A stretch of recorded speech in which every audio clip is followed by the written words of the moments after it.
नमस्कार, स्वागत है आप सभी का डीडी न्यूज में। आपके साथ समाचार लेकर हाजिर हूं मैं संध्या शर्मा। आइए बुलेटिन की शुरुआत करते हैं हेडलाइंस के साथ। भाजपा के वरिष्ठ नेता और गृह मंत्री अमित शाह बिहार दौरे पर। आगामी विधानसभा चुनाव की रणनीति पर भाजपा पदाधिकारियों के साथ करेंगे बैठक।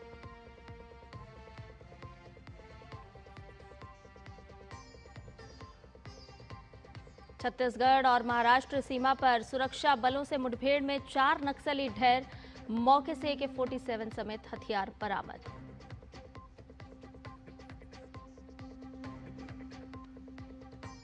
उत्तराखंड के चमोली में फिर फटा बादल, 10 लोग लापता। देहरादून और हरिद्वार में भारी बारिश का रेड अलर्ट, स्कूल भी बंद।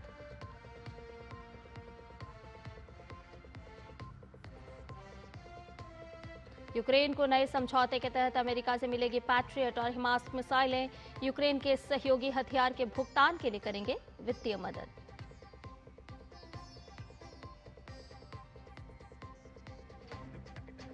स्टार भाला फेंक खिलाड़ी नीरज चोपड़ा विश्व एथलेटिक्स चैंपियनशिप के फाइनल में आज पेश करेंगे चुनौती। गत विजेता नीरज के खिताब बरकरार रखने पर होगी नजर। और अब सभी खबरें विस्तार के साथ। भारतीय जनता पार्टी के वरिष्ठ नेता एवं केंद्रीय गृह मंत्री अमित शाह आगामी बिहार विधानसभा चुनाव की तैयारियों का जायजा लेने के लिए राज्य के दौरे पर हैं।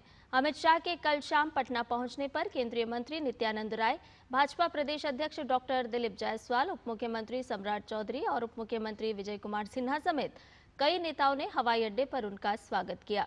अमित शाह आज रोहतास जिले के डेहरी और उसके बाद दोपहर में बेगूसराय जाएंगे। दोनों जगहों पर 20 जिलों के भाजपा पदाधिकारियों, सांसद, विधायकों और कार्यकर्ताओं के साथ उनकी बैठक होगी।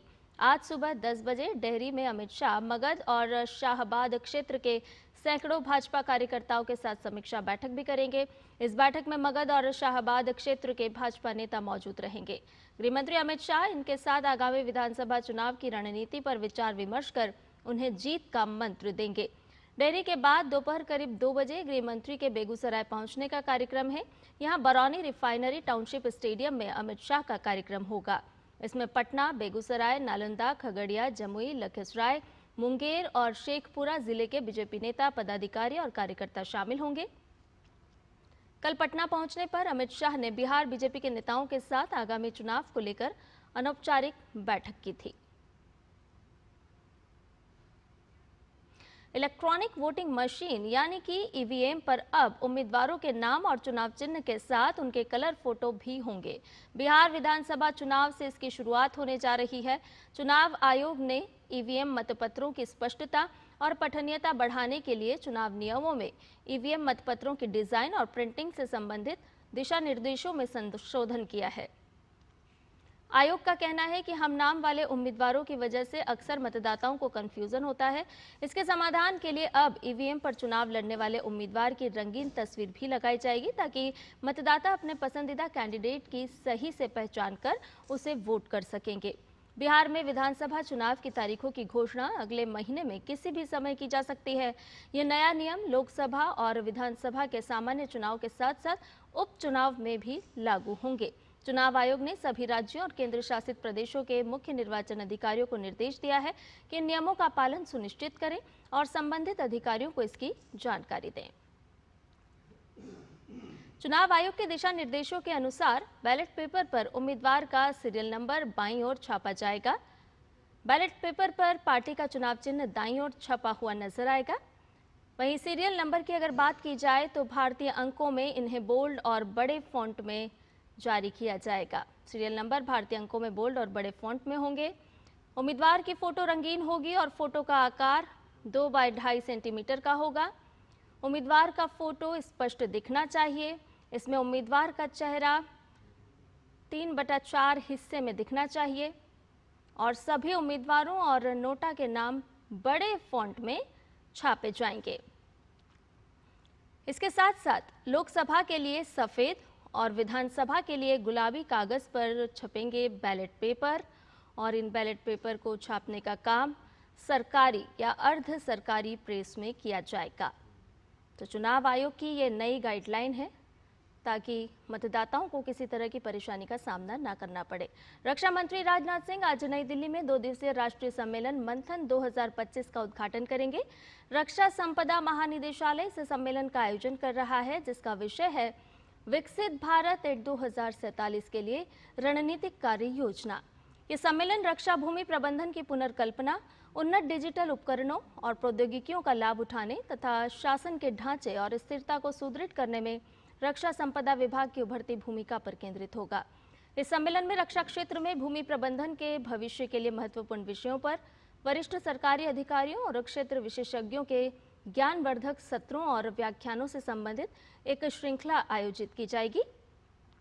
उद्घाटन सत्र में रक्षा भूमि प्रशासन के क्षेत्र में पिछले 1 वर्ष में रक्षा संपदा विभाग के उत्कृष्ट पहलों और उपलब्धियों का उल्लेख करने से संबंधित एक विशेष प्रस्तुति होगी और साथ ही वर्ष 2047 तक विकसित भारत की कार्य योजना का भी खाका तैयार किया जाएगा। सम्मेलन के दूसरे दिन भूमि संसाधन विभाग के सचिव Manoj Joshi, attorney general R Venkataramani, Bharat के उप नियंत्रक और महालेखा परीक्षक सुबीर मलिक सहित अन्य प्रमुख विचारकों और विशेषज्ञों के सत्र आयोजित किए जाएंगे। ये सम्मेलन रक्षा भूमि प्रबंधन को प्रधानमंत्री के 2047 तक उन्नत, डिजिटल रूप से सशक्त और भविष्य के लिए तैयार विकसित भारत के दृष्टिकोण के साथ संरेखित करने की दिशा में एक महत्वपूर्ण कदम है। रक्षा संपदा विभाग, जो देश भर में लगभग 18 लाख एकड़ रक्षा भूमि का प्रबंधन करता है, वो भूमि प्रबंधन, नीति निर्माण और रक्षा अवसंरचना के लिए सतत भूमि उपयोग में महत्वपूर्ण भूमिका निभाता है। संयुक्त कमांडर्स सम्मेलन के दौरान सशस्त्र बलों ने भविष्य के रोड मैप पर गहन चर्चा की।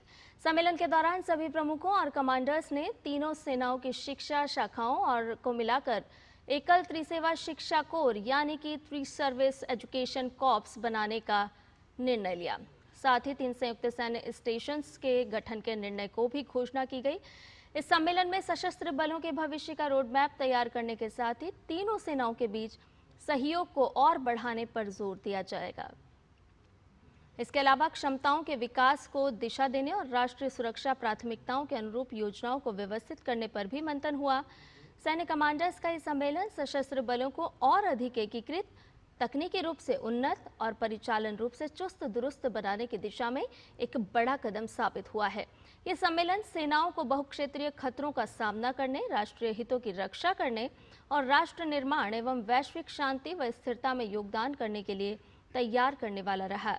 कमांडर कॉन्फ्रेंस में तीनों सेनाओं के प्रमुख और CDS मौजूद रहे। सम्मेलन का उद्घाटन 15 सितंबर को कोलकाता में प्रधानमंत्री नरेंद्र मोदी ने किया था। सम्मेलन का आरंभ संयुक्त अभियान कमांड सेंटर द्वारा उच्च स्तरीय प्रदर्शन से हुआ और इसके बाद भारतीय डिफेंस का लाइव प्रदर्शन किया गया, जिसमें हवाई निगरानी, मिसाइल रक्षा और ड्रोन रोधी क्षमताओं का प्रदर्शन शामिल था। चर्चाओं में भविष्य के युद्ध की बदलती प्रकृति तथा बहुक्षेत्रीय ऑपरेशनों पर विशेष विमर्श हुआ। साल 2014 से शुरू हुआ एक सफर, जब मिला एक ऐसा नेतृत्व जिसने बदलाव का वादा किया और उस वादे को नीति, नियत और परिणामों में बदला। प्रधानमंत्री नरेंद्र मोदी के नेतृत्व और मार्गदर्शन में 2047 तक विकसित भारत के संकल्प को पूरा करने के लिए न केवल तमाम योजनाएं चलाई जा रही हैं, बल्कि गरीब, महिला, युवा और किसान कल्याण के लिए तमाम प्रयास भी किए जा रहे हैं। मोदी सरकार के इन्हीं प्रयासों की DD न्यूज ने पड़ताल की और सरकार के विभिन्न कदमों और योजनाओं को अलग अलग वर्गों में बांटकर उनका विश्लेषण किया। हम आपके लिए लेकर आए हैं एक सीरीज जन जन के प्रधानमंत्री, जिसमें हम मोदी सरकार के 11 साल की विभिन्न योजनाओं का लेखा जोखा आपके समक्ष रखेंगे। इस सीरीज के तहत आज बात प्रधानमंत्री नरेंद्र मोदी के उस अथक और सफल प्रयास के बारे में, जिसने भारत की विविधता में एकता के महत्व को न केवल मजबूत किया है, बल्कि सबका साथ सबका विकास का मंत्र देकर उसकी सफलता को सुनिश्चित भी किया है। तो देखिए ये खास रिपोर्ट।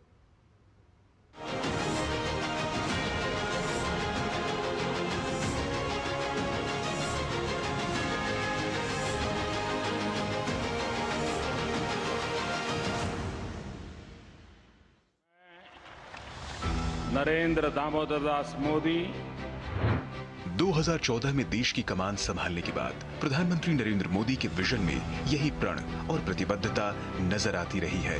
जन कल्याण योजनाओं को बिना भेदभाव जन जन तक पहुंचाया गया और विभिन्न समुदायों का जीवन बेहतर बनाने की दिशा में बड़े फैसले हुए। 3 तलाक की कुप्रथा से पीड़ित मुसलमान महिलाओं की पुकार पहली बार किसी सरकार ने सुनी और एक मजबूत कानून बना, ऐसा कानून जिसने मुस्लिम महिलाओं को इससे निजात दिलाई।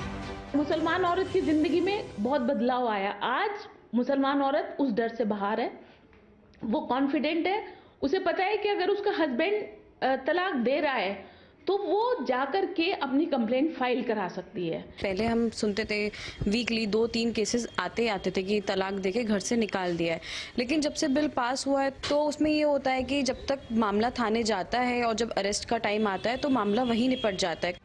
अपने ही समाज के भीतर लगातार उत्पीड़न और भेदभाव झेल रहे एक और वर्ग के हक अधिकारों की आवाज भी पहली बार सुनी गई। पसमानदा मुसलमानों के हितों की आवाज खुद पीएम मोदी ने उनके सरोकार मजबूती से देश के सामने रखे। पीएम मोदी के नेतृत्व में हो रहे विकास और सुधारों की दिशा में एक बड़ा कदम वक्फ संशोधन कानून रहा। वक्फ संपत्तियों के खुर्द-बुर्द रोकने और उनका बेहतर प्रबंधन सुनिश्चित करने की दिशा में यह महत्वपूर्ण प्रयास है। सिख समाज के लिए प्रधानमंत्री नरेंद्र मोदी के प्रयासों में करतारपुर साहिब कॉरिडोर जैसा ऐतिहासिक कदम शामिल है। गुरुद्वारा दरबार साहिब करतारपुर जाकर मत्था टेकने की कितने ही भारतीय श्रद्धालुओं की मन्नत आखिरकार पूरी हुई। दरअसल पीएम श्री गुरु नानक देव जी के पवित्र विचारों को देश की समृद्धि का मार्गदर्शक बताते रहे हैं। इतना ही नहीं, साहिबजादों की शहादत की याद में पीएम ने 26 दिसंबर को वीर बाल दिवस घोषित कर दिया। वीर बाल दिवस हमें याद दिलाएगा कि 10 गुरुओं का योगदान क्या है, देश के स्वाभिमान के लिए सिख परंपरा का बलिदान क्या है, भारत क्या है, भारत की पहचान क्या है। इंसाफ की आस लगाए बैठे 1984 के दंगा पीड़ितों के लिए मोदी सरकार ने उम्मीद का नया उजाला किया। विशेष जांच टीम का गठन कर मामलों को फिर से खोला गया। साथ ही दंगा पीड़ितों को आर्थिक मदद भी दी गई। प्रधानमंत्री जहां भी जाते हैं भारत का परिचय बुद्ध के देश के तौर पर कराते हैं। बौद्ध परंपरा के सम्मान के लिए पीएम के नेतृत्व में कई बड़े प्रयास हुए। भगवान बुद्ध के पवित्र पिपरहवा अवशेषों की भारत वापसी ऐसा ही अविस्मरणीय अवसर रहा। बौद्ध विरासत के संरक्षण के प्रयासों में पाली को शास्त्रीय भाषा का दर्जा देना कम अहम फैसला नहीं है। प्रयासों के इसी सिलसिले की एक और कड़ी है बौद्ध पर्यटन सर्किट।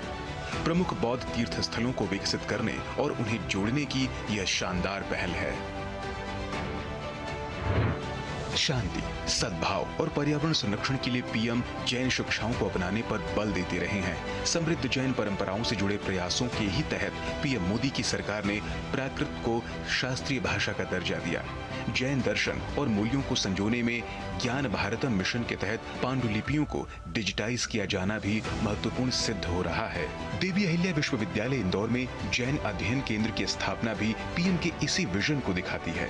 प्रधानमंत्री का दृष्टिकोण स्पष्ट है, देश के सभी समुदायों और वर्गों का हित सुनिश्चित किया जाए। देश की महान विविधता और उसमें एकता की भावना को पीएम देश की ताकत मानते हैं। यही नजरिया उनकी नीतियों में भी खूब झलकता है। Bureau report, DD news. और वही प्रधानमंत्री नरेंद्र मोदी के जन्मदिन पर तमाम बड़ी हस्तियों ने उनके लिए बधाई संदेश भेजे हैं।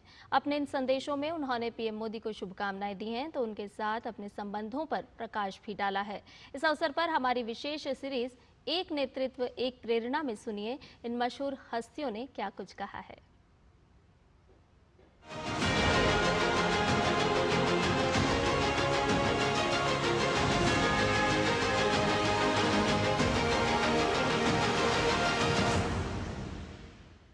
आदरणीय मोदी जी, आपको जन्मदिन की हार्दिक शुभकामनाएं और भगवान शिव से मैं ये प्रार्थना करता हूं कि आप हमेशा खुश और स्वस्थ रखें। इतने सालों से आप जैसे विजनरी नेता ने जो अपने देश को मार्गदर्शन दिया है, उस सफर में आप हमेशा सफल रहें। Again sir, happy birthday. जय भोलेनाथ, हर हर महादेव। जब भी कोई स्पोर्ट्स पर्सन अच्छा देश के लिए करता है, कोई मेडल जीत के आता है, honourable prime minister is always welcomed and met and encouraged. India was one of the most in terms of finance well supported, financially exposure wise, training wise, was one of the best contingent in terms of support ये Olympics में था. So I think the government of India under the leadership of Prime Minister Modi ji has been always supportive to sports. मेरे और मेरे भारत शक्ति group की तरफ से हम प्रधानमंत्री नरेंद्र मोदी जी को उनके 75वें जन्मदिन पर बधाई देना चाहते हैं। उनके पिछले 11 साल के कार्यकाल में उन्होंने जिस तरह की लीडरशिप भारत को दी है, उससे इस देश को बहुत बड़ा फ़ायदा हुआ है और इसमें कोई शक नहीं है कि आने वाले वर्षों में उनकी लीडरशिप की हमें सबको ज़रूरत पड़ेगी। इसीलिए मैं चाहता हूं कि वो इसी तरह से स्वस्थ रहें, इसी तरह से देश के लिए काम करते रहें। आयुष मंत्रालय की ओर से मैं हमारे माननीय प्रधानमंत्री श्री नरेंद्र मोदी जी को जन्मदिवस की हार्दिक शुभकामनाएं और सादर प्रणाम अर्पित करता हूं। आपके दूरदर्शी नेतृत्व में आयुष ने परंपरागत चिकित्सा पद्धति में आगे बढ़कर एक वैश्विक आंदोलन का स्वरूप धारण किया है। आपके आह्वान थिंक ग्लोबल एक्ट लोकल ने भारत को पारंपरिक चिकित्सा और समग्र स्वास्थ्य के क्षेत्र में विश्व नेतृत्व की ऊंचाई पर स्थापित किया है। 2014 में आयुष मंत्रालय की स्थापना ने नवाचार और एकीकरण के नए युग की शुरुआत की।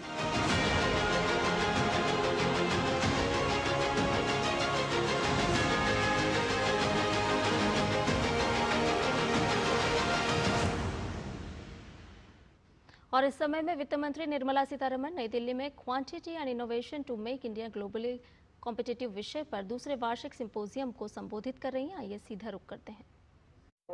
And it largely depends on the other industrial ecosystem which prevails in that state, in that region. So as a result, these MSME clusters have chosen to have training among themselves at their level. But my keenness has been to work with them to make sure that the training that they offer, and it is a very interesting model because the clusters requirement for manpower, upskilling are all taken on board while they provide the training. They train more than what they need, and those left out after being employed are available in the market for others to benefit from.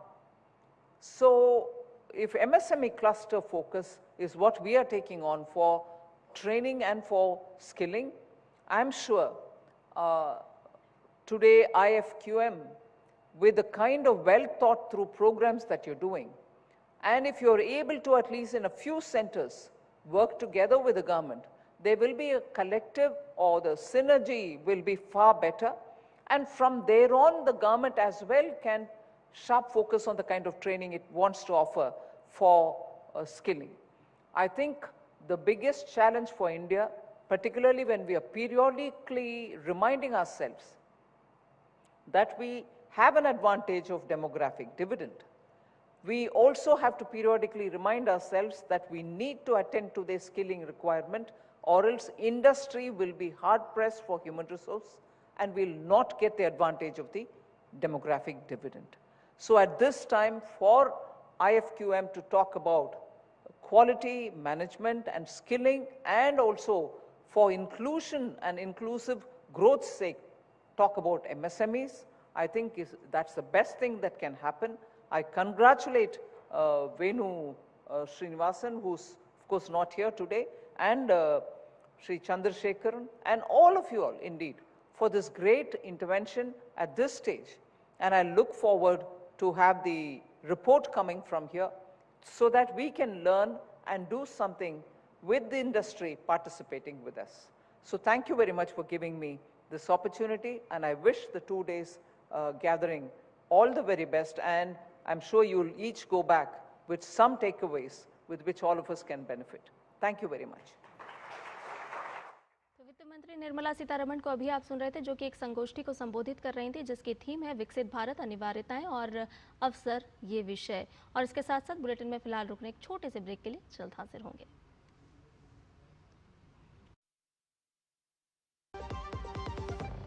दादी के हाथों का जादू और खुशबू से महकता घर। MDH गरम मसाला, असली मसालों से भरा हूँ मैं, क्योंकि हर रिश्ता है स्वाद से जुड़ा। जब धरती चीर कर निकलता है लोहे का पत्थर और मिलता है मोंगिया के जोश से, फिर तपता है, पिघलता है और बनता है फौलाद। अब होता है सरिया सारी खूबियों के साथ। मोंगिया स्टील, मजबूत देश का मजबूत सरिया। नए GST से मेरी स्कूटी 7,000 रुपए सस्ती हो गई और स्कूटी खरीदने का मेरा सपना सच हो पाया। अब सफर आसान है और सपने पूरे करना भी। नेक्स्ट जेन GST ने मेरी जिंदगी को बनाया सरल, सिंपल और बेहतर।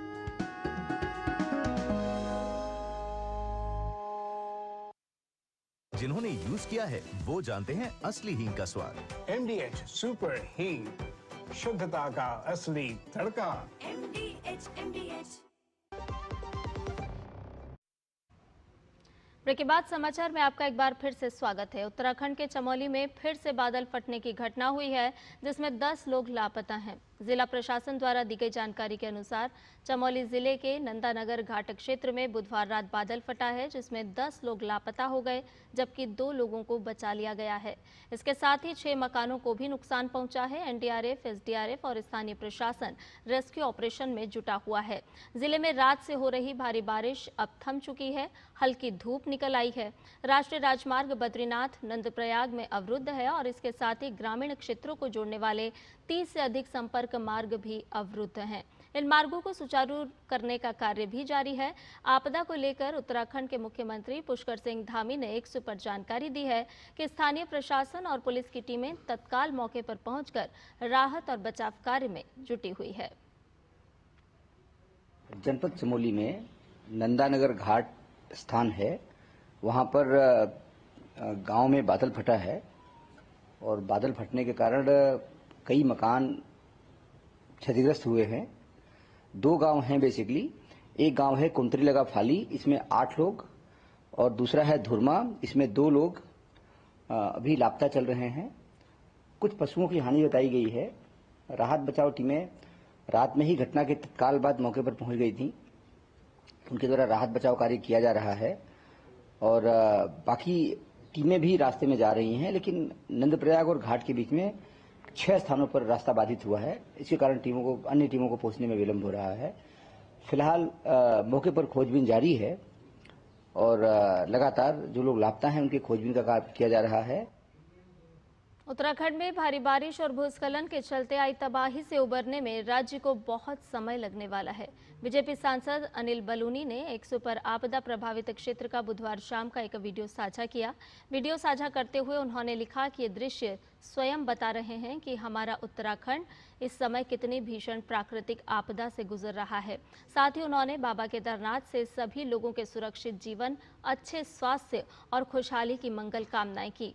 बीजेपी सांसद ने आपदा की इस घड़ी में लोगों की मदद के लिए मुस्तैद सभी अधिकारियों, NDRF, SDRF के जवानों, प्रशासन और कठिन परिस्थितियों में भी सड़कों से मलबा हटाने वाले कर्मचारियों की सेवा भाव की सराहना की है। उत्तराखंड में बारिश ने फिर परेशानी बढ़ा दी है। देहरादून में बारिश का ऑरेंज अलर्ट जारी किया गया है। बारिश के मद्देनजर आज देहरादून में सभी स्कूल बंद हैं। हरिद्वार में भारी बारिश का रेड अलर्ट जारी किया गया है, जबकि पौड़ी और टिहरी गढ़वाल में भारी बारिश को ऑरेंज अलर्ट जारी किया गया है। मौसम विभाग के अलर्ट को देखते हुए जिला प्रशासन ने भी अपनी तैयारी पूरी कर ली है। रुक करते अगली खबर का। छत्तीसगढ़ और महाराष्ट्र सीमा पर सुरक्षा बलों को बड़ी कामयाबी हासिल हुई है। सीमा पर हुई 2 अलग अलग मुठभेड़ों में सुरक्षा बलों ने 4 नक्सलियों को मार गिराया है। छत्तीसगढ़ के बीजापुर में 2 नक्सली मारे गए, जबकि महाराष्ट्र के गढ़चिरौली जिले में 2 महिला नक्सलियों को मार गिराया गया। चारों के शव बरामद कर लिए गए हैं। 2 महिला नक्सलियों को महाराष्ट्र के गढ़चिरौली में हुई मुठभेड़ के दौरान मार गिराया गया। दरअसल C60 कमांडो और CRPF के जवान नक्सल विरोधी अभियान पर थे, तभी गोलीबारी शुरू हुई थी। इस अभियान के दौरान मोडास के जंगल में छिपे नक्सलियों ने सुरक्षा बलों पर गोलीबारी शुरू कर दी। जवाबी कार्रवाई में सुरक्षा बलों ने 2 महिला नक्सलियों को मार गिराया और घटनास्थल से एक AK-47 राइफल, एक देसी राइफल और अन्य माओवादी सामग्री भी बरामद की गई है। कट्टा पोस्ट पार्टी और सीआरपीएफ की 191 की ई कंपनी इन्होंने उस जंगल परिसर की आउटर कॉर्डन लगाई और जब हमारी C60 के पथक उस एरिया में सर्च ऑपरेशन कर रही थी तो उस पर माओवादियों ने अंधाधुंध गोलीबार शुरू कर दी। उसका इफेक्टिव उत्तर हमारे C60 के जवानों ने दिया और 1 घंटे के लगभग चकमक के बाद जब उस एरिया में हमने एरिया सर्च किया तो 2 महिला माओवादियों के मृतदेह हमें वहाँ पे मिले और दोनों महिला माओवादियों के मृतदेह के साथ हमें एक AK-47 स्वचालित हथियार, एक सोफिस्टिकेटेड पिस्टल और भारी मात्रा में एम्यूनिशंस जो कारतूस हैं वो मिले। उसके अलावा वॉकी टॉकीज और एक तरह नक्सल साइट भी हमने जब्त किया है। और समाचार में फिलहाल के लिए इतना ही। मुझे दीजिए इजाजत। नमस्कार।